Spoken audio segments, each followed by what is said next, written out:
Hey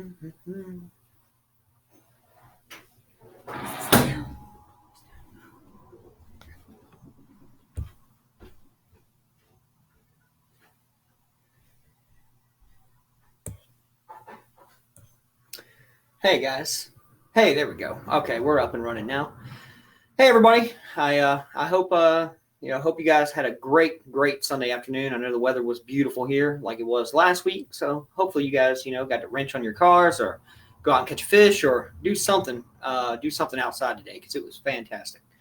Like we usually do, we're going to give this a few minutes to give everybody a chance to log on and find this video and, like we usually do. So in the meantime, we'll just take care of some housekeeping things. We do have some new people that I notice are watching just about every week. We pick up a few more new people, so welcome to you guys. And like I tell everybody every week, drop us a line. Say hello, give us a like. Throw a comment up there, just something to let us know that this is coming through and that you're hearing us. Okay.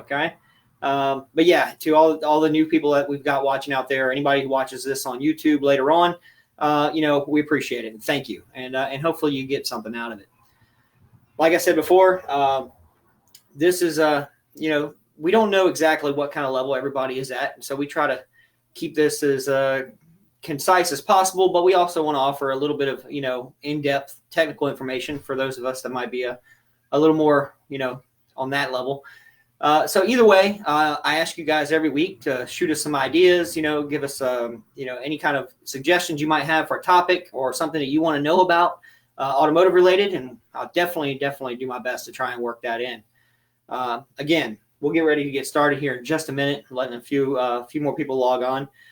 If you're here, if you can see me, if you can hear me, shoot us a comment. I can see the comments right here in front of me. So we'll try to answer those in real time as we move through this. Like I say, every week, we definitely want to make it as interactive as possible. So shoot a question, comment, whatever it is, and we'll try and go ahead and talk through it right here live on the video. So if you can hear me, give us a thumbs up. Okay? All right. Cool. This week's lesson I titled Peak Performance. And for my regulars, for the folks that come to the class when we were having them in person at Tanglewood Church, you've probably seen this one before, but again, we get a lot of new people here every week. So, I'm trying to cater to everyone here. So, maybe there's something in there you missed the first time if you've seen this one before, but that's all right. I think it'd be good either way. So this picture is actually a picture of a Ford GT Grand Am car that I took at Road Atlanta a few years back. And that was one of my favorite cars on track that weekend. And that thing is just super fast and it's just so well built. And that really, described peak performance to me. That was kind of the cream of the crop for me. And if you don't like Fords, I'm sorry to hear it, but that car is awesome. But when we talk about peak performance, what are we really talking about? We're talking about making the most about what we have, right? That's, this car, your car, my car, anything is, it's not operating at peak performance unless it's making the most out of what it has available to use.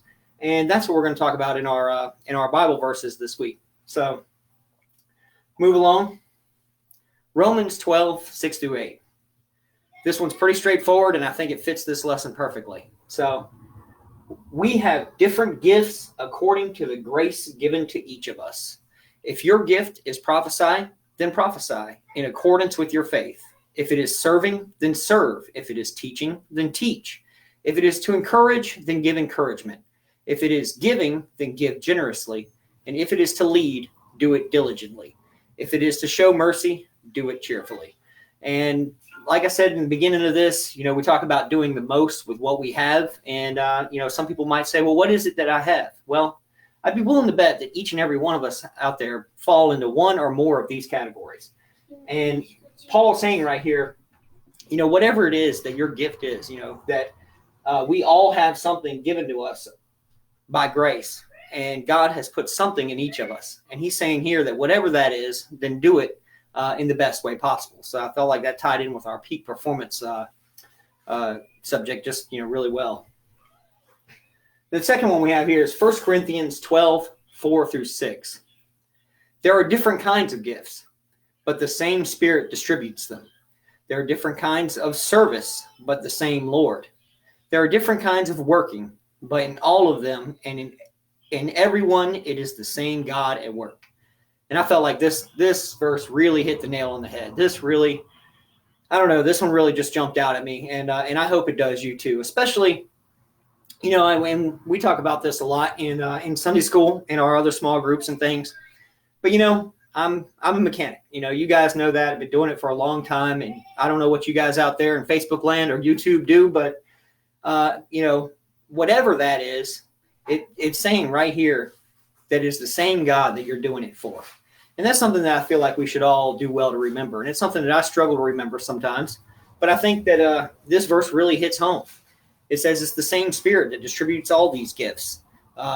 There's different ways to serve. In verse 5, there are different kinds of service, but the same Lord. And in verse 6, there are different kinds of working, but in all of them and in everyone, it is the same God. So this is really kind of, again, ties into what we're talking about doing the most with what you have. And then another really good one, I thought, 1 Corinthians 12 through 14. Just as the body, though one, has many parts, but all its many parts form one body, so it is with Christ. For we were all baptized by one Spirit, so as to form one body, whether Jews or Gentiles, slave or free, and we were all given the one Spirit to drink. Even so, the body is not made up of one part, but many. And this is another one that I thought really fit this well, especially when, we're talking about cars. There's millions, well, not millions, but there's lots and lots of parts, and they make up one car or one system of one car. And all of them have a different job, none more important than the other. They all have to do whatever it is they were designed to do in order for the whole thing to work. And I feel like this is a really good example of us as far as being the body of Christ, as being the church. We all have different gifts. We all have different jobs to do. And some, may seem more important than the other, more glamorous than the other. But at the end of the day, we all have to do our job in order for the entire thing to work. And I think that this is a really good example of that. So I'm trying to do that through these videos, and hopefully you guys are getting something out of this. But again, I'm not a pastor. I'm not a preacher, so hopefully, this will give you just a taste. And if you like what you hear, if something intrigues you, feel free to ask questions. Feel free to contact someone. I obviously don't know all the answers, but if you have a question, I can find you someone who does. And that way, we can all be on the same page. But I'm trying to make the best about what situation that we're in. And then this one I really like as well. This is Luke, and this is Jesus speaking here. Chapter 47 through 48. The servant who knows the master's will and does not get ready or does not do what the master wants will be beaten with many blows. But the one who does not know and does things deserving of punishment will be beaten with few blows. From everyone who has been given much, much will be demanded. And from the one who has been entrusted with much, much more will be asked. Now, I know the first part of this is kind of, it's a little dark, talking about beating people and so on and so forth. But the general idea that I get from this verse right here is right in the last verse, when it says, from everyone who has been giving much, much will be demanded. And from the one who has been entrusted with much, much more will be asked. And I think that's kind of true of us as well. You hear it all the time. People have a lot. You might look at somebody and be jealous or think, wow, why do they have all that and I don't? But those people are going to be demanded much. They're going to be asked a lot more of than what we have. So, just keep that in mind, that who's been entrusted with much, much will be asked. So I feel like we've all been given a lot, and so we should all be willing to give back a lot as well. So I'm going to get ready to go into our kind of technical discussion tonight, and I don't see any comments popping up there. Somebody say something. Let me know that you guys are getting this. I appreciate it. I see we've got some viewers on. So, yeah, just let me know that you guys can hear me okay. So, in closing for the verse part, I wrote this, and so hopefully it makes sense. If it doesn't, let me know. But in the same way that a vehicle's performance is dictated by how efficiently it uses the resources available, our spiritual performance can be dictated by how we use the gifts, talents, and all of the things God has blessed each of us with. So that made sense to me at the time. Hopefully that makes sense to you guys. And that's where we're going to get into our lesson for tonight. Performance equals efficiency. How efficiently are you using what you have? And how efficiently is an engine using what it is, what it's got? So, nerd alert. We use that term efficiency a lot, and it comes up a lot when we're talking about engines, especially in vehicle performance. But volumetric efficiency is what we're most concerned about most of the time when we're talking about making power or making the most out of what we have. Hey, Ashley. Hey, man, I see you popping up. Good to hear from you, brother. I'm glad you're tuning in. So when we're talking about VE, what are we talking about exactly? It's the actual amount of air flowing through an engine compared to its theoretical maximum. And we'll talk a little bit more about that. You don't need to work out this entire formula, but if you'd like to, it's VE equals CFM times 3456 divided by cubic inches times RPM. So it's a complex formula, but don't sweat it. What we really are concerned about is every engine has a theoretical maximum, and that's generally based on its displacement. And we'll talk about turbos and superchargers in just a little bit because they can skew this a little bit. But for a naturally aspirated engine, it has a certain size, a displacement. That's how much air it displaces total. So if you have a 2-liter engine or if you have a 7-liter engine, those two engines displace that amount of air, and usually expressed in cubic inches or cc's. But what we need to know is you've got a theoretical maximum. Well, how much of that theoretical maximum can that engine actually use? Can it actually use 100% of its theoretical maximum? Most of the time, that's not the case. A modern stock, just road car is about 85% efficient. It has a VE of about 85%. It can actually suck in about 85% of the air of its theoretical maximum. And there's a lot of things that affect this, and we're going to talk about that throughout this class. A slightly modified engine can touch 100%. Changes in intake, manifolds, exhaust, camshafts, that kind of thing can affect VE, and you can see those get to 100% VE. And then highly modified or boosted, turbo, supercharger, that kind of thing, they can go well in excess of 100%, 115 sometimes, or even more. But what we're really concerned about is how much of that theoretical maximum can we get a hold of? Can we actually make use of? And when we're talking about that, I don't know if you guys can see that. That's actually showing up as blank on my screen. There it goes. So most of you guys have probably heard of the 4 strokes of an engine, the intake, the compression, the power, and the exhaust. And most of you guys have probably heard it described as an air pump, right? That's the most common analogy that people use when they talk about engines, is that it's just a big air pump. And that is, for the most part, very true. The amount of air that an engine can move in and out of it is vital to its performance. The one caveat I would say, though, is that we need to do something with that air once we have captured it. So that's a little bit different than, just an air pump. It's not just moving air. It actually has to do something with it. But for the most part, we are concerned about how much air we can shove into it and how much air we can get out of it quickly. And I'll get into the reasons behind that in just a little bit. But I thought this was a pretty good illustration of the 4 strokes. You see exhaust. All right, we're going to go to intake, sucks it in, compression, it's ignited, makes power, and then we get the exhaust out. So that's a pretty standard illustration. It's a pretty standard analogy of what we're dealing with when it comes to engines. This particular engine happens to be a dual overhead cam, but it doesn't matter. The theory is the same no matter what you're using. Hey, Clifton, I see you're on too, man. Good to see you, buddy. Glad you made it. So when we're talking about these 4 strokes, what we're really doing is we're moving air. We're moving air from the intake side. We're making power with it, and then we've got to get it out very quickly. And you can see that the camshafts here are what are controlling these valves. The intake valve opens, it lets air in. They're both closed. The exhaust valve opens, it lets air out. So what we need to do is optimize what's going on here in order to increase our VE and increase our power, because that's what it's all about, right? Peak performance. So when we talk about air, you're probably thinking, well, yeah, we can move a lot of air, but what are we going to do with it? We need to combine that with fuel. And everybody knows that we're talking about gasoline engines here, so diesels work under a very similar principle, but we're not talking about diesels tonight. We're talking about gasoline engines, spark ignited engines. And what we're talking about when we talk about air and fuel is an air fuel ratio. That's how much of air and how much fuel we have compared to each other. Fuel alone cannot burn. It must be combined with oxygen in the air to form a combustible mixture. The perfect balanced air fuel ratio by mass for gasoline, it's different for every fuel. E85 is a little bit different. Race fuel is a little bit different, but for the most part, gasoline is 14.7 to 1. This is 14.7 parts of air to 1 part of fuel. At this ratio, under ideal conditions, all of the fuel and all of the oxygen would be consumed, and it is called a stoichiometric ratio. So when you hear somebody say stoich, that's a 14.7 to 1 ratio. So again, to kind of simplify that, there's 14 parts of air to every 1 part of fuel. That's why it's so vital that we get an engine to operate at peak VE to move the most amount of air it can under any condition in order to be able to burn more fuel to make more power.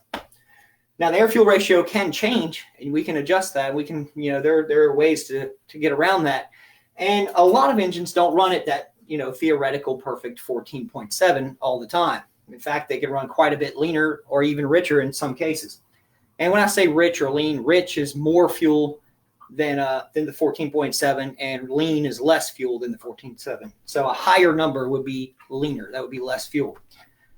Best power is usually made around 12.5. Again, this is for naturally aspirated engines. For turbo engines, it could be a little richer than that. It could be 11, 11.5, 11.8. But usually somewhere a little bit richer than 14.7 is where the best power is made. Now, what that does is it does create a situation in which a little more fuel is being unburned and being unused. But we're trying to ensure that every particle of oxygen, every molecule of oxygen has a molecule of fuel to combine with. So we dump a little more fuel in there just to ensure that that's the case. And that's usually where you make your best power. But because there's some fuel going unburned, you do lose efficiency as far as fuel economy goes and emissions and that kind of thing. Best mileage is usually around 15.5. That's almost a full point leaner than the 14.7. And that's usually where, your average stock car is running around, your part throttle cruise. You jump in grandma's Camry, you take it down to Walmart, and you're cruising down at 45 miles an hour at almost no throttle. It's very, very lean. And the reason they do that is because it can make enough power to keep the car moving down the road, but they don't want any fuel going to waste. They want to make sure that all the fuel gets used, and so they run them very lean, and that creates an excess of air or oxygen. So it makes sure all the fuel gets used, and they just have a little extra oxygen left over for good emissions and good economy at the expense of a little bit of power. But again, for most of the cars out running around on the road, they'll give up a little power for good emissions and good fuel economy. AFR is above 17 to 1. It's very, very lean. Usually cause misfiring. You start, you start getting a miss because combustion is not being completed. There's not enough fuel in that mixture to actually burn and make power. And then below 10 to 1 causes flooding and plug fouling. This isn't as much of a problem as it used to be with modern cars, modern EFI, and modern engine controls. But there's old carbureted cars and stuff. They would run real rich, and you get black smoke, and you take the plugs out, and they're all black and they're covered in soot, that kind of thing. Or flooding out. I'm sure you guys have probably dealt with a flooded car before. That's usually AFRs below 10 to 1. And that's just as bad as being lean. So we kind of want to make sure that we're kind of in that 12.5 to 15.5 range. And the nice thing about modern EFI is that we can actually adjust this under any condition. That's really its biggest advantage.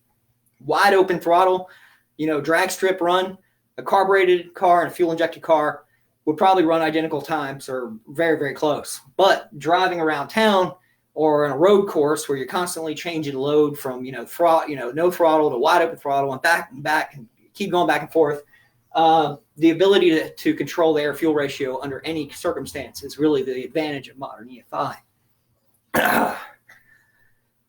All right.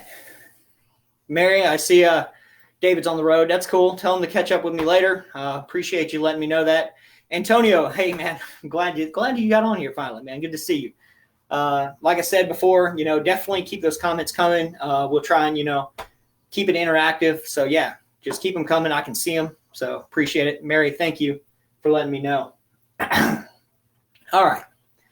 So we talked about VE, or we talked about air-fuel ratio a little bit. And we talked about why it's important to move as much air as we can through any conditions that we might face. Well, what are some ways that we can increase the VE? So we talked about a little bit earlier that, that's basically just the difference between the theoretical maximum amount of air that engine can move. If it's 2.5 liter, it can theoretically move 2.5 liters of air every 2 revolutions, because, you got to move all of them. And if it's a 5 liter or a 7 liter or a 10 liter or whatever it is, there's a maximum amount of air theoretically that engine can move. Well, how can we increase it? We said that stock engines usually stay around 85%. Well, one way is to increase the displacement. That's why making bigger engines makes more power, generally. Not always, but for the most part, a bigger engine has the capability of making more power because it can move more air and therefore burn more fuel and make more power. But there's also other ways that we can do it. We can do it with cam profile. That is a big one. You hot rodder guys out there, I'm sure, sticking big, lumpy, solid lifter cams in big blocks, a long time ago. And, even nowadays, you can change cams in a lot of modern cars. Or what modern engines are doing is actually using VVT systems to adjust the cam on the fly, intake and exhaust. And what they're doing is adjusting the VE of that engine. They can actually move the power band forward and backwards. Because cams, I have a whole lesson on camshaft design, but for the most part, they're usually a compromise. Usually if you have a cam that has really good qualities up high in the RPM range, it will suffer down low. And if you have a cam profile that has really good qualities down low, where, from idle to 3,500 RPM or so, they generally suffer in the higher RPM range. So changing the camshaft is really about moving the power band, about moving where the engine moves the most air. Intake design is another one. Now, I know you guys have probably seen 1,000 different intake designs. I actually included a picture of a Mercedes Formula One engine right here because I think Formula One engines are awesome. But this is probably Formula One is generally the pinnacle of motorsport. It's generally what's seen as what is possible with an internal combustion engine. And so they take VE very seriously. In fact, they use adjustable length runners in their intake, and they use all kinds of trick things with their exhaust. And so, yeah, they've got it down to a science. But their engines only have to live for an hour, not 150,000 miles. So that's why every car doesn't have an F1 engine in it. But intake design can play a huge factor in VE too, about the way that the cylinders actually fill with air. And we'll talk about that in the next slide, but that's usually a compromise also. What is best for down low torque and low RPM cruising is generally suffers up top, and vice versa. The ones that are good for up top generally suffer drivability concerns down low. This is another reason that you see modern cars use intake manifold runner control. They actually change the length of the runners to try and take advantage of the down low and the up high RPM. Exhaust layout is another one, because if we can't get the air out, then we can't get more air in. So having a free flowing exhaust, or the exhaust being well designed, is also very important to increase VE. All of these things are about moving more air through the engine as efficiently as possible. Increased compression is another one, and that's one that a lot of people don't think about. But when you increase the compression ratio, you're actually increasing the ability to make power with the amount of air that you have. And so the more power that you can make with the amount of air that you have can increase VE. And then power adders such as superchargers and turbochargers. And we'll talk about these in a little bit, but the way that they increase VE is that they actually artificially increase the pressure inside the manifold. They actually mechanically shove more air into that intake manifold. But we'll talk about that in just a little bit. So camshafts, that was the first one. That's the one we talked about just a minute ago. And again, this is a very complex topic. I actually have one of these lessons just on camshafts, so we're not going to go too in depth in this tonight. But the thing to remember that this is what actually opens and closes the valves. This is actually what they call the brain of the engine a lot of times. You can see in this picture over here, this is an example of a dual overhead cam. Now, this is pretty typical for a modern four-cylinder, what you might see in, a Honda, Toyota, or, whatever it is. This is pretty much the standard layout that we use now. GM is still sticking with their push rods for whatever reason, but that's fine. That's all them.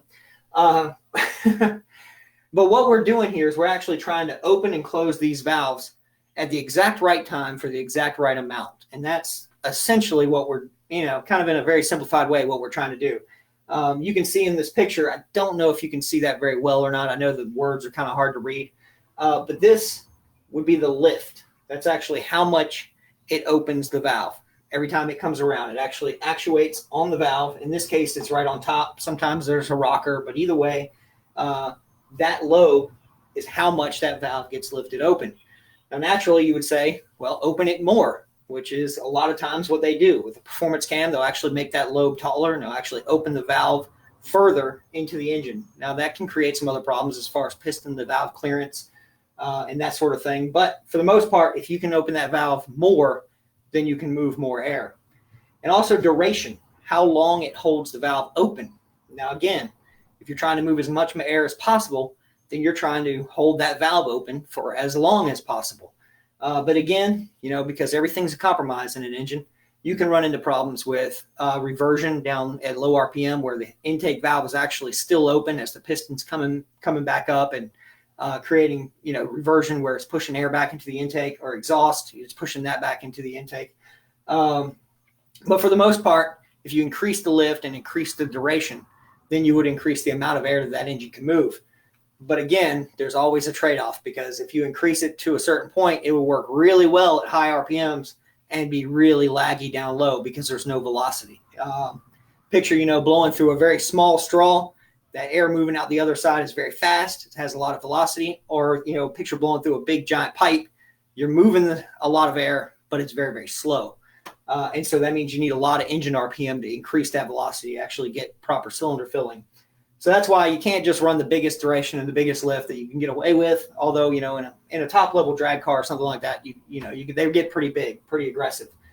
This is why you get that real lumpy sound with a performance cam, because you're getting that reversion at low RPM at idle, and it makes them sit there and lope and sound really cool. But it's not the best for drivability under all conditions. I got Clifton saying, is that a 6-cylinder now? No, it's not. That's a twin overhead cam 4. I'm not sure when you posted that, but that's all right. So intake design. This is another one that we talked about just a minute ago, and a way to increase VE. These are two intakes that I thought looked really cool. This is a small block. I think this is an LS motor. Pretty sure that's for an LS motor as well, but the idea is the same no matter what. I just thought that these two pictures really kind of illustrated my point between long runners and short runners. When we talk about intake design, we usually talk about, the actual plenum volume, how much volume is in this kind of open chamber here behind the throttle body, the throttle body size itself, and the runner size and length. Now, again, we're talking about VE, and we're talking about trying to move as much air as possible. So you would automatically assume that making these runners as large as possible would be the ideal solution.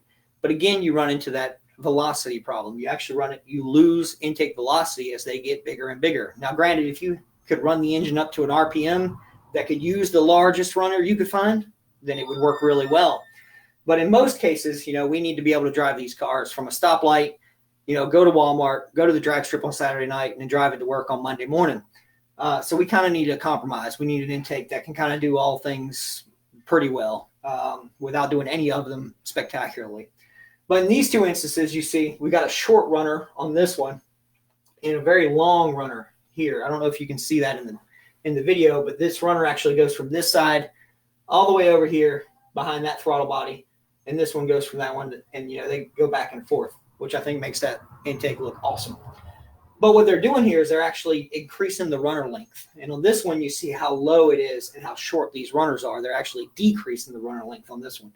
And with short runners, you usually get high RPM, high horsepower. You actually get, if you're running that engine very high RPM, you would want these very short runners because they would flow better at that place. But if you wanted a low torque, something mid-range and under, then the longer runner would be the case because you would get all that intake velocity. Again, like we talked about, like trying to blow through the small straw versus the big pipe, you would actually get a lot of intake velocity down low where you can make use of that, at a lower RPM. So again, intake manifold selection could very greatly have an effect on VE, on how much air that engine can move, which again has a great effect on how much horsepower it can make. Exhaust system, pretty straightforward. We're not going to spend a whole lot of time on that, but I did want to bring up a few points because most people think of their exhaust as, it's just a pipe connected to the engine and that's it. But there's a lot more that goes into that because, again, all the nice, technology and the machining and the science that went into those intake manifolds that we saw just a second ago, you have to put just as much thought into how you're going to get all that air you just got in out. And so there's a lot of science that goes into exhaust system design, and there's a lot of things that can make them better. Generally, you have some sort of manifold. Usually it could be cast iron or stainless steel or something like that. And then in a car that has to pass emissions or a modern car, you got a catalytic converter, and then generally some sort of silencer or resonator, and then a length of pipe ever how long it needs to be to get out the car, and then a muffler at the end and a small tailpipe. All of these things can be a restriction. The intake manifold itself can be or the exhaust manifold, can be a restriction. The catalytic converter, of course, is a restriction just by its very design. It's a honeycomb that the exhaust has to pass through for a chemical reaction to take place and clean the exhaust. And then we've got resonators, which usually have some sort of fiberglass packing or some kind of material in there to make them quiet. And then the pipe itself, the pipe diameter, how many bends are in it, does it go over the axle and that kind of thing. And then the muffler, of course, can be a restriction as well, because again, they're usually changing the direction of the exhaust. They're trying to make it flow back and forth through some sort of material in order to make them quiet. And then the tailpipe, of course, can be a restriction as well, especially if it's really small. You ever seen like a Volkswagen Beetle or something? They got little tiny exhaust pipes. So again, that engine is trying to push air through all of this. Just as much air as it pulled in, it has to get out. And so this is a really good place to pick up some VE, because anything you can do to increase the amount of air that can be flowing through the exhaust system increases the amount of air that you can actually bring into the engine. So this is why, race cars sound like they do, because they generally have a well-designed exhaust manifold, no cat, no resonator, a giant pipe, and if they do have mufflers, they usually have some sort of straight-through design like this. So we'll talk about mufflers for just a second, because this is probably one of the most common things people change on their car, as far as performance goes. Even if they don't make any power, they sound cool and they look cool. So this is usually where people go first. And this is why. In most cases, most factory exhaust mufflers, the exhaust swirls in order to reduce the energy and sound. The design is cheap, but very restrictive. So a long time ago, they figured out that if they could put a pipe inside the muffler with some holes in it, and make that exhaust turn a corner, it'll create a swirl here to create a pressure differential, and then run the exhaust back this way, that they can make them very quiet for very cheap. But the problem is now that exhaust has to flow around these obstacles, through these pipes, and in some cases through some sort of packing material, and actually make another 90-degree or 180-degree turn before it actually exits the muffler. And that, as you might imagine, would be a huge restriction, right? Like if you had say if you were flowing water through a water hose or something, you wouldn't want to, try and do that with it. Not if you could just make it straight through. Well, that's what race mufflers typically do. They're generally straight through design, and they may have some sort of baffles that, change direction, but the exhaust can flow straight through them, even though they're trying to change the sound by putting those baffles in. They generally offer no restriction to the exhaust, or very little anyway. And like I said, this is kind of why you would do this first. This is one of the easiest places to pick up a little bit of flow, and one of the cheapest ways to actually increase power in a lot of engines. Now, some of them are very, very well designed, and putting an aftermarket muffler on it may even hurt power. But in most cases, that's why they do it. That's why you hear these trucks running around here with straight pipes and stuff. I don't think they're trying to make power. I think they're just trying to sound cool, but they probably do flow a little bit more air. We talked about increased compression also. Now, this is one of the things on here that doesn't have a direct impact on the amount of air that can move through the engine, but it can have a direct impact on VE, because it can vastly impact how the engine uses the air once it's in the combustion chamber. Like we talked about before, people say that an engine is just an air pump, and that's true. It does just move air from in to out, but it has to do something with it once it has it, and this is where compression ratio really comes into play. Increasing compression ratio can increase the power output, because now we've increased the cylinder pressure, and it has higher thermal efficiency. Thermal efficiency is just how well an engine uses the amount of energy in the fuel. And a higher thermal efficiency means it uses more of that energy in the fuel to actually make power. We'll talk about a little bit more about that in the engines class, but just keep in mind that it does make more power, and it does have a better thermal efficiency. But there is a con. There is always a downside, right? Like we said before, everything in these engines is usually a compromise. So they can be decreased reliability. It's harder on parts. You're actually building higher cylinder pressure, It's requiring higher temperatures on the top of the piston. It's putting more stress on the rings, more stress on the rods. It's more stress on all the bearings and things of that nature. So it actually can stress the engine with really high compression. Also, there can be increased noise and increased risks of pre-detonation. And pre-detonation is just when there's an uncontrolled burn inside the combustion chamber. And as that cylinder pressure increases, the temperature increases. And if don't have the right octane fuel, or if there's something wrong with the spark plugs or whatever the case, you can actually get into a situation where the combustion charge will actually ignite before the piston is actually at top dead center, or a little bit before top dead center, and actually create a pressure wave pushing back against all these components, and that can be very, very destructive. So this is why again, modern engines run pretty high compression ratios compared to what they used to, because with modern EFI and modern cylinder head designs, we can actually get away with that. Modern fuels. But again, this is another way that if you're building an engine, increasing the compression ratio would be a really good idea, as long as you don't go crazy with it. There's always a trade-off. Now we get to talk about power adders. This is the fun stuff. This is stuff I probably get asked about the most, actually. I see now, Cliff. I'm sorry. You're talking about the 6-cylinder. Yeah, that Formula One car actually was 6-cylinder. Power adders. So we got turbos, Roots type blowers, and centrifugal type blowers. Now they work very similarly, but they get to the same place, but in different ways. And we're going to talk a little bit about each of these. Again, most engines that you see now in brand new cars are turbocharged, and they tout this as being more efficient. They use a smaller engine and so on and so forth. And that is true to a degree. What they don't tell you is that a 1.6 liter with a turbo will act like a 1.6 liter, any other time, until you load it enough to actually create boost. And now boost comes on, the engine makes more power, but when it's doing that, it's using just as much fuel as a bigger engine. And that's what they kind of don't tell you. So as long as you stay out of boost, it gets 1.6 liter fuel economy.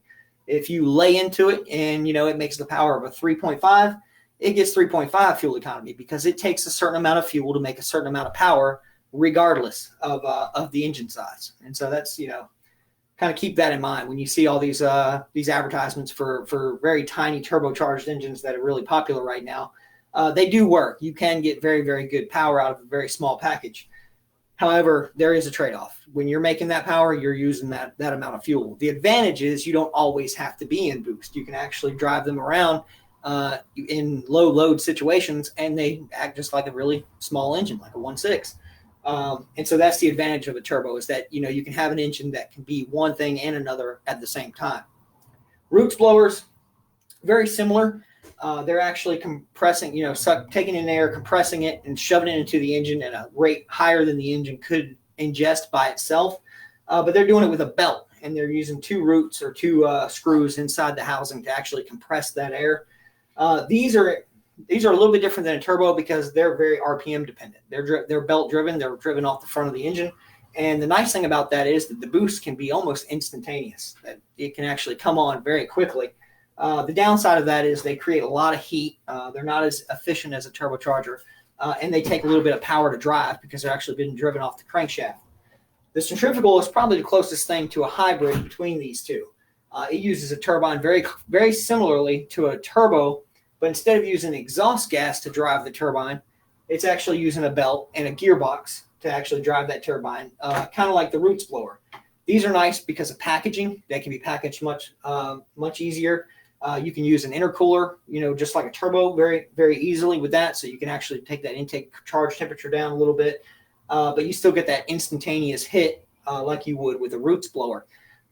Again, this is a very, very efficient way of adding boost, but you don't get that advantage of the turbocharger as being able to drive around with no boost when you don't load the engine and then have the boost when you want to. So the centrifugal is probably the best compromise of both of these worlds. It doesn't have the complexity and the cost of the turbo, but it doesn't have the downsides of the Roots blower. So this is a quick illustration on turbocharging. I know this is like the fun stuff right here. This is where we get to make a lot of power, right?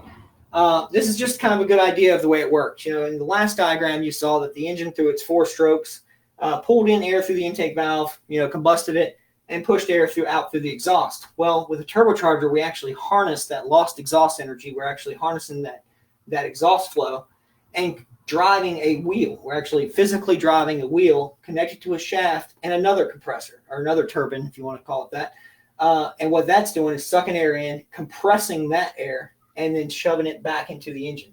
So although the exhaust and the intake do not physically touch each other anywhere, we're using the exhaust to drive a wheel to actually shove more air into the engine than it could ingest on its own. And you can see, in this illustration, it's got an intercooler in this illustration, which is always a good idea, because anytime you compress air, it heats up. Like, you guys with your shop air compressor, you get that water build up in the bottom of it, and all that, because the air gets hot. And then as it cools, the liquid inside it condenses, and you end up with that water in the bottom of your compressor. Well, this is kind of the same idea. As you compress that air more and more, that air gets hotter and hotter and hotter. And the hotter the air is, the less oxygen, it can actually contain. It's less dense when it's hot.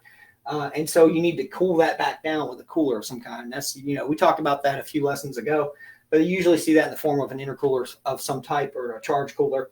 But that air entering the engine is now under higher pressure than it would be naturally. And so you open the exhaust valve and you got all this pressure forcing that air inside the combustion chamber. And that is why you make big power, and also, it can break things. We talked about pre-detonation a little bit ago. So if you're not careful, you can actually have so much pressure inside that combustion chamber that it pre-detonates, and you end up with detonation like we talked about. But in a well-designed system, this actually works really well. And there is complexity involved with piping and keeping the turbocharger oiled and keeping it cool and that sort of thing. But for the most part, when it's well designed, this works really well. And this is why you see a lot of OEs doing this. And that's why you also see a lot of cars making big, big power with turbochargers, because while it's not exactly a free lunch, you do end up with some back pressure in the exhaust. Generally, I don't think they might have gotten turbochargers to more than 100% efficient right now, but usually the back pressure in the exhaust is higher than that in the intake. So you do end up with a little bit of parasitic loss right there.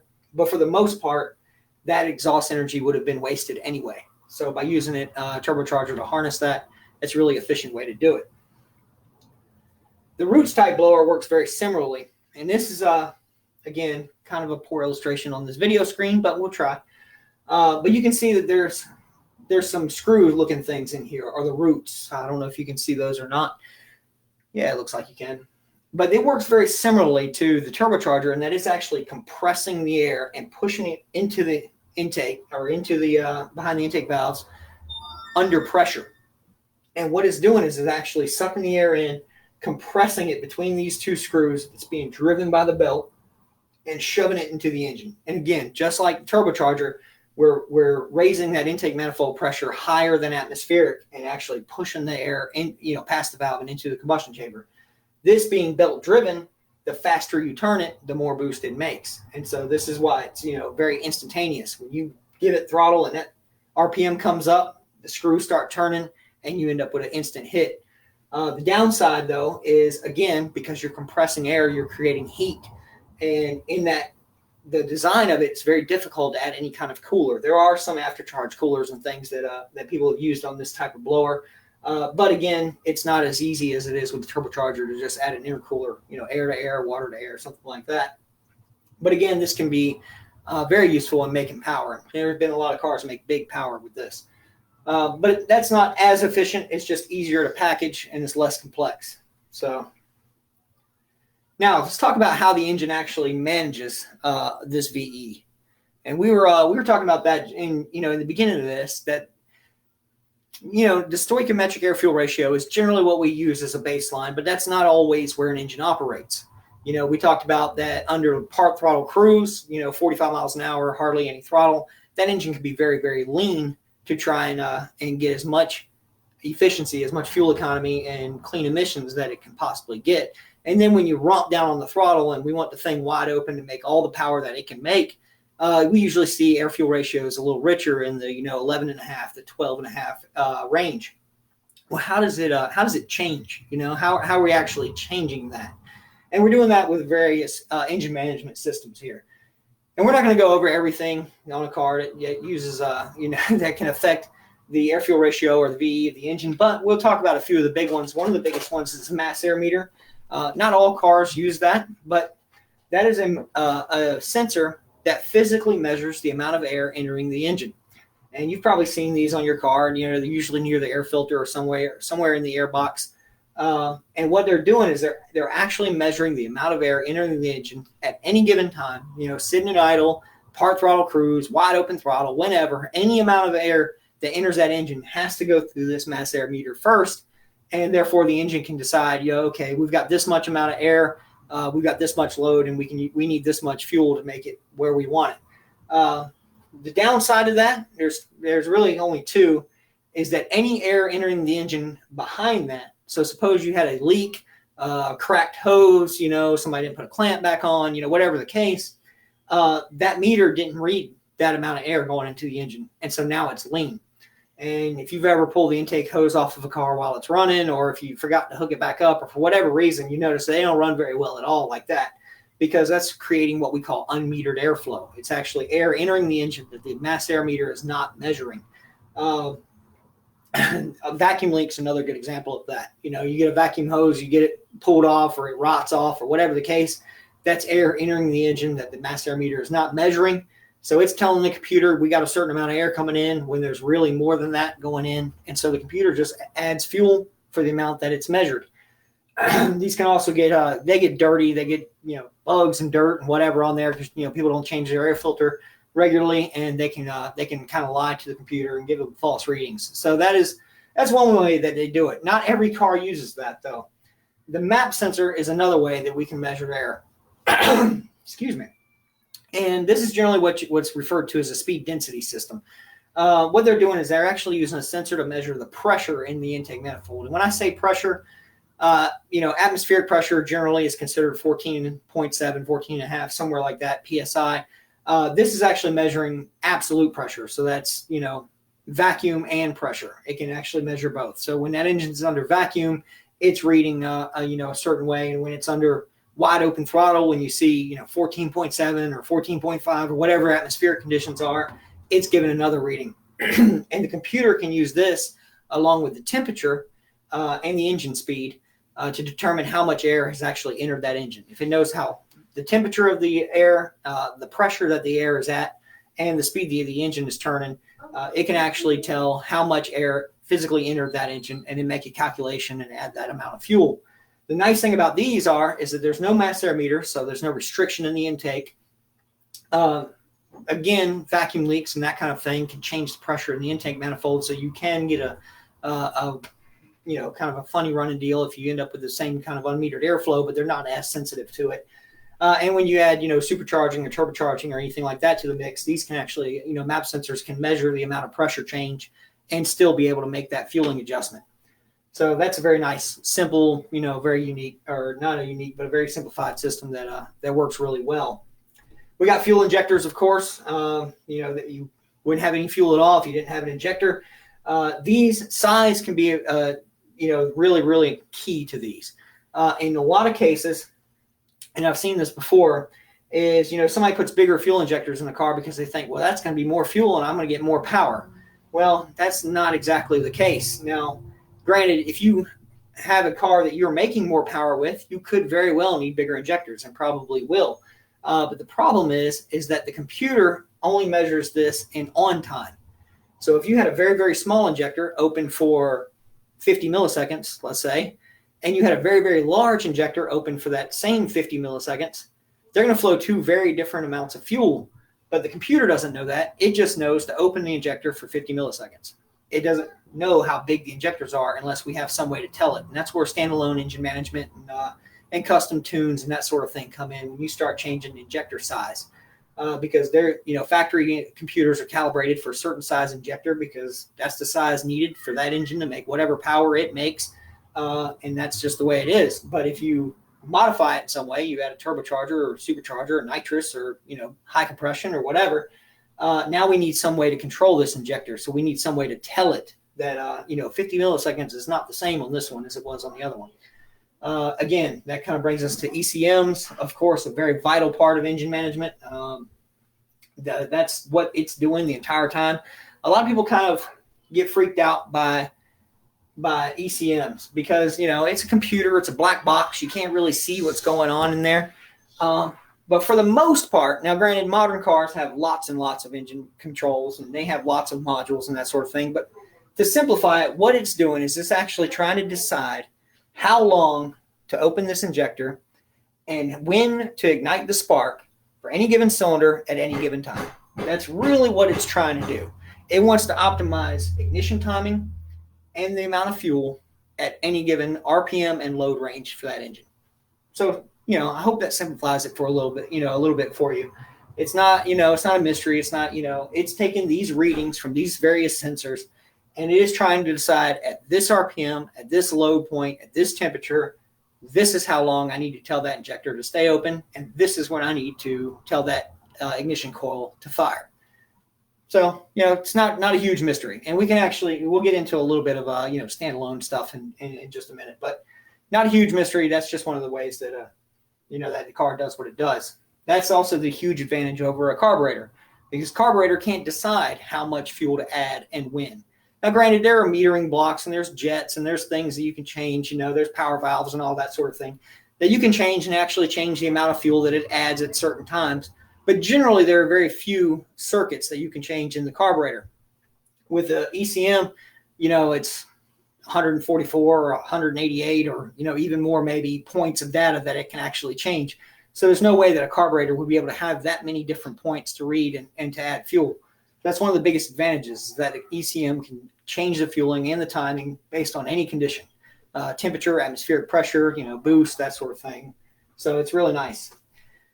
Electronic throttle bodies, that's another big thing. A lot of people think that they got added to cars just because they look cool and you don't have to run a throttle cable, which may be part of the reason. But the biggest reason they did it is for fuel efficiency and VE. Most people probably don't know it, but as your car is going down the road and you're holding your foot steady, the electronic throttle body is actually opening and closing the throttle body at different times, and you don't even know it because it's pulling fuel and it's pulling timing and it's making changes behind the scenes that you can't feel, but it's doing it to get the maximum amount of fuel economy out of these things.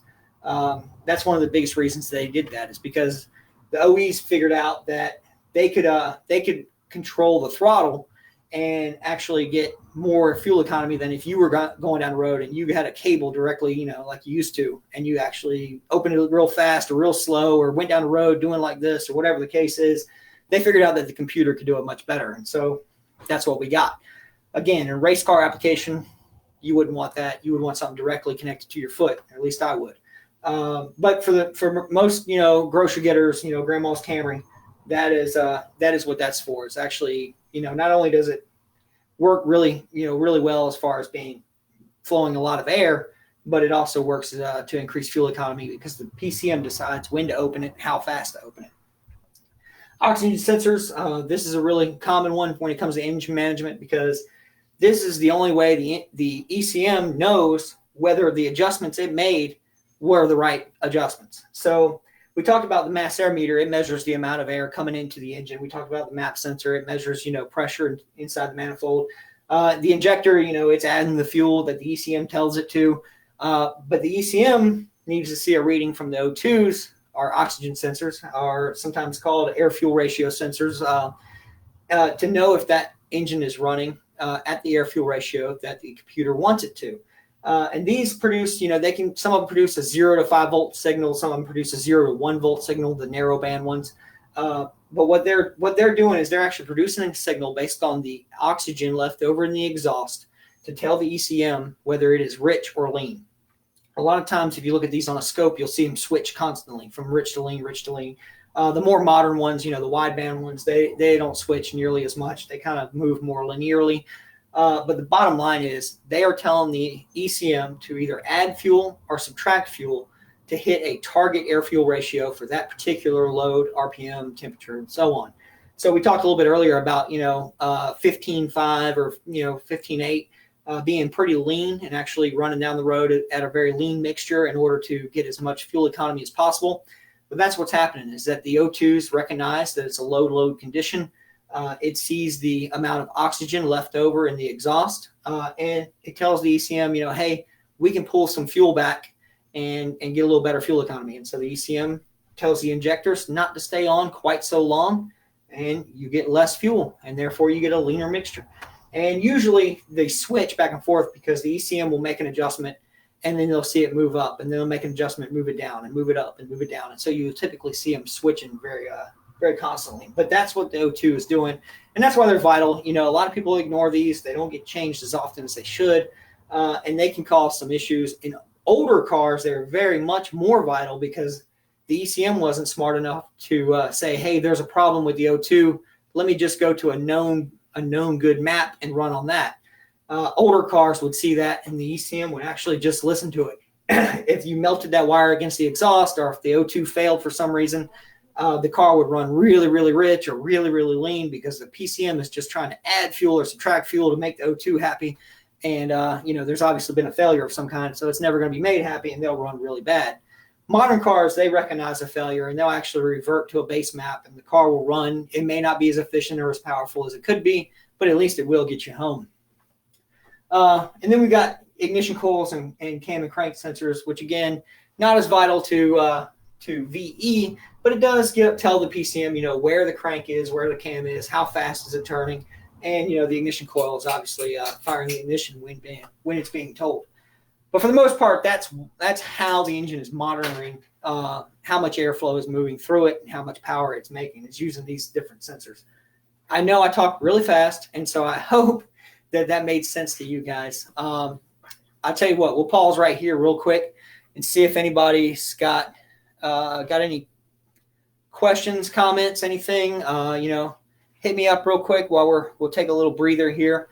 That was a lot of information I threw at you. So if any of you guys got any questions on that, definitely go ahead and send it in the comment section. I can see it right here. I see my mom is watching. Hey, Mom.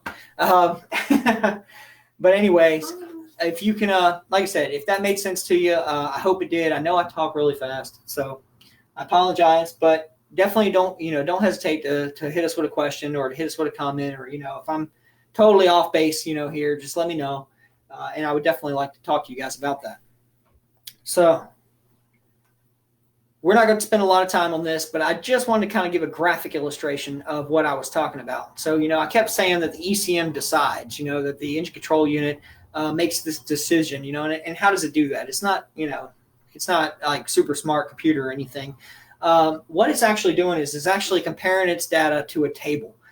This is a VE table. This is what's used in like a standalone engine management, like a Megasquirt or a Haltech or, something like that, any kind of performance ECM. But it can be said that the OE tables are very similar as well, granted just much more advanced. They've got OE level engineers and things working on this. But for the most part, what it's doing is actually going to a table of some kind, and a lot of times multiple tables. This one is very simplified, but it's a really good example, I thought. So when the car is idling, we see this purple box down here labeled idle, and these numbers are RPM across the bottom and KPA, or manifold pressure, right here at the top. So 100% or 100 KPA, that would be atmospheric pressure. So that's, if you open the throttle, wide open throttle, and you had pressure the same as atmosphere inside the intake, that would be 100. Idle, obviously there's vacuum at idle because the engine's not using all the air that it can possibly take in at idle. In fact, the throttle is cracked very, very little. You see that it would be down here somewhere, generally this low. I don't know why they made the box that high. Usually they idle somewhere down in here in the 35 range, 35, 45.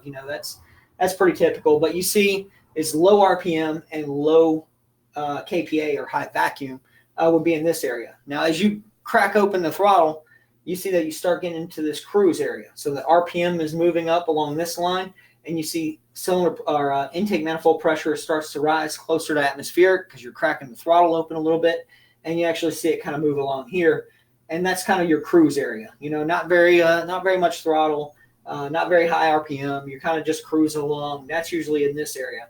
And then you stand on it, you go wide open throttle, RPM goes way high, and you see the manifold pressure goes to atmospheric, and you end up on this area where, it's RPM's going really, really high, 6,000 RPM over here, and you're wide open throttle, And so, somewhere along in here is where that engine's going to use as much fuel as it's going to use, usually, somewhere around peak torque, which would be somewhere around in this area probably. And then when you let off the throttle, say you're going 6,000 RPM, you're wide open on it, you get to, turn 10 at Road Atlanta, and you let off the throttle and you stand on the brakes, you actually see where vacuum can get higher than idle. So you actually get a really high vacuum area, but a high RPM as well. So this is an area where you're not moving very much air because the throttle is shut, but the engine speed is still very, very high. So that, that requires kind of its own fueling as well. And I know you can't see the numbers in here, and truth be told, it wouldn't matter anyway because it's different for every engine. But usually what this is referred to as a VE table, because these are actually percentages of max VE a lot of times. That's at least the way I like to view them. So 100% VE would be where the engine is moving as much air as it possibly can. That's 100% of the air that it can take in, and that's where you would need the most fuel to make the most power. But everywhere else would be a percentage of that. Down low, down here at idle, it could be very, very small percentage of that. Cruising, it could be, maybe just 20 to 30% of that. And then a little bit past peak torque, it could be a little bit less. But that's why you see this map that's kind of made this way. And your ECM is using a table very similarly to this to match cylinder or intake manifold pressure, engine RPM, and load. It's measuring load somehow, either with a mass meter or a map sensor, and deciding on how long to turn on those injectors. And timing maps look very similarly to this too, because as engine RPM and load changes, the timing needs change. But that, I hope, takes some of the mystery out of the standalone engine management or the ECU doing what it does. Again, not everybody's going to get that deep into it. I understand. But if you're at the shop and you're talking to your local mechanic, or if somebody tells you that you may need a PCM, or that maybe one sensor or another is acting up, and he can give you a reason why, if he's talking about, well, it's running really rich at idle, or it's running really lean at high RPM, or whatever the case is, hopefully that gives you a little bit better understanding of what they may be talking about. As I've said before, this is kind of one of those things that, I want you to just kind of be a little bit more informed. Not everybody's going to go out there and do this professionally, but hopefully you'll be a little bit more informed as we move forward. Let's see if we got any questions rolling in here. David says, can you delete the O2? Yes, you can delete the O2, but there will be consequences. So you can delete the O2 on a modern factory car without any changes. And the problem will be it will run just fine, but the problem will be that it will never make any adjustments. So as temperature and pressure and that sort of things change, the car will not be able to adjust the air fuel ratio because it won't know actually what it's doing. It won't know how much air it pulled in and how much excess fuel and excess air got out. So it will run. There would be no advantage to it that I could think of, but yes, it will run without the O2s. Now, some people will delete the rear O2s, the catalyst efficiency monitors, because, they delete the cats. And if you have no cat, then you've got no need for a monitor, and they'll delete those. But for the most part, yes, you can run a car with no O2. My personal car, I have standalone engine management, like this, and it does not run an O2. But I also do not have any sort of correction. I have to make all those corrections myself in the laptop. So yes, you can do it, but I wouldn't suggest it just because it would no longer be able to compensate for any changes in load or RPM. Like I said, most modern cars are smart enough to run on a base map, and that would make the car move, but it definitely would not be peak performance. I hope that answers your question, David. Anybody else got any before we jump off here? That's all I've got for you guys tonight. I hope you guys got something out of this. I know it was a lot of information, and I know I talk kind of fast, but anyways, hopefully you guys will, can get something out of that. Any more questions out there? Let's see. Ashley, Antonio, Cliff, you still there, guys? I heard from you guys in a while. So hopefully you guys are still on. And again, I said it before, but if you don't catch this live, you can catch it on Facebook. You can catch it on YouTube. Just search Fueled by Faith. And Tanglewood Church, you can go to their website and their Facebook page and actually see this as well. And like we do every week, if you have any prayer requests, feel free to post them here. If you're not comfortable with that, send me a message or go to tanglewoodchurch.com. there's a prayer team there that would be willing to help you out in any way. So with that being said, let's pray and we'll get out of here. Father, thank you for this time. And thank you for these the people that may see this now or in the future, Father. We just pray that you would you'd be with each and every one of them. We know that you have given each and every one of us some sort of talent, gift, and just pray that you would use it to serve you in the best way possible. And it's in Jesus' name we pray. Amen. All right, guys. Well, cool. I hope you guys enjoyed that. I hope to see you for the next one. Again, if you missed the ones before this, search Fueled by Faith on YouTube. Or go to the Fueled by Faith Facebook page, and you guys can check those out, the ones that we've done before this. And also want to say that when all this craziness is over, I hope you will join us live at Tanglewood Church when we do this in person. I really prefer talking to a group of people instead of this computer. But hey, this is the way we got to do it right now, so that's the way I'm going to do it. But yeah, I hope to see you guys, and very soon. Antonio, I see you got a question. Do a lesson on scan tool functions, capabilities. I really do want to do that one, man. That's actually a really good deal. I'm familiar with quite a few of the scan tools on the market. There are some that I have not used, but for the most part, they would probably be very similar in capability. I don't know how well that would translate with some of our viewers that may or may not be professional techs.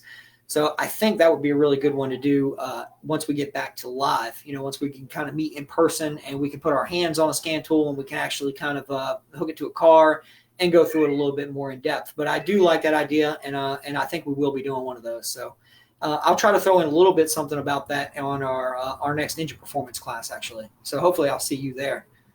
Cool. All right, guys. We'll see you next time. Oh, hey, Cliff. All right, buddy.